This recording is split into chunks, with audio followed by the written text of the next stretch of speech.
সরকারের ধান চাল সংগ্রহ অভিযানে নেই অগ্রগতি। বগুড়ার ধান সংগ্রহের লক্ষ্যমাত্রা 1 ভাগও পূরণ হয়নি। চাল সংগ্রহ হয়েছে মাত্র 30 ভাগ।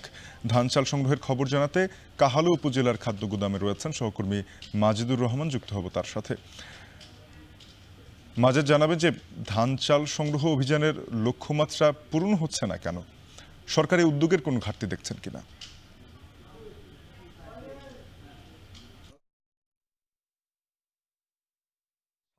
আসলে প্রতি বছরই কিন্তু সরকার তাদের আপৎকালীন মজুর সংগ্রহের জন্য ধান চাল সংগ্রহ অভিযান শুরু করে। এবারও কিন্তু তেমনটি হয়েছে।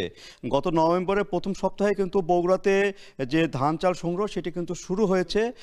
সেই শুরুর পর থেকে প্রায় 1 মাস পার হয়ে যাওয়ার পরেও কিন্তু ধান চালের যে সংগ্রহ সেটি কিন্তু খুব ভালো পরিমাণ সংগ্রহ হয়নি। এখানে যদি আমি বলি, এইবারে বগুড়াতে প্রায় 33,000 মেট্রিক টন চাল সংগ্রহ করবে এবং ধান সংগ্রহ করবে 12,000 মেট্রিক টন।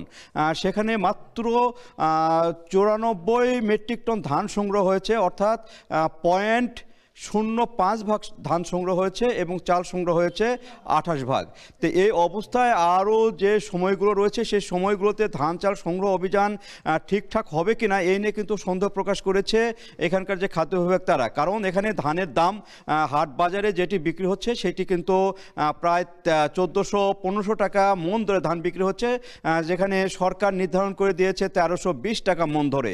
সেক্ষেত্রে কিন্তু ধান না পাওয়ারই কথা রয়েছে। কৃষকরা সাধারণত যে খাদ্য গুদামগুলোতে ধান তারা দিচ্ছে না, এই জন্য কিন্তু ধান সংগ্রহ হচ্ছে না। আর চাল সংগ্রহের ব্যাপারে যে এখানে যে চাল মিল মালিকদের সঙ্গে যে চুক্তি হয়েছে সে চুক্তি অনুসারে কিন্তু তাদেরকে চাল দিতেই হবে, না হলে তাদের লাইসেন্স বাতিল হবে, পে অর্ডার বাতিল হবে, আর অনেক কোনো শাস্তিমূলক ব্যবস্থা রয়েছে। সেক্ষেত্রে কিন্তু মিলাররা হয়তো চাল দেবে, কিন্তু এখানে তাদের একটা বড় ধরনের লোকসানের সম্মুখীন হতে পারে।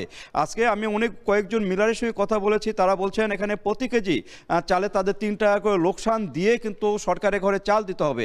সেক্ষেত্রে তারা যেটি চিন্তা করছেন, হয়তো তারা চাল দেবেন না, কিংবা সরকার যদি নতুন করে কোনো সিদ্ধান্ত নেয় সেক্ষেত্রে কিন্তু সেই সিদ্ধান্ত দিকে তাকিয়ে আছে এখানকার মিল মালিকরা। আর এখানে খাদ্য বিভাগ বলছে তারা আশা করছে চাল সংগ্রহ হবে, তবে ধান সংগ্রহ নাও হতে পারে। তো এই ছিল আমার কাছে সাফিন বগুড়ার যে ধান চাল সংগ্রহ তার সর্বশেষ। বগুড়া থেকে ধান চাল সংগ্রহ কার্যক্রমে অভিযানের সবশেষ জানাচ্ছিলেন সহকর্মী মাজিদুর রহমান। আরএফএল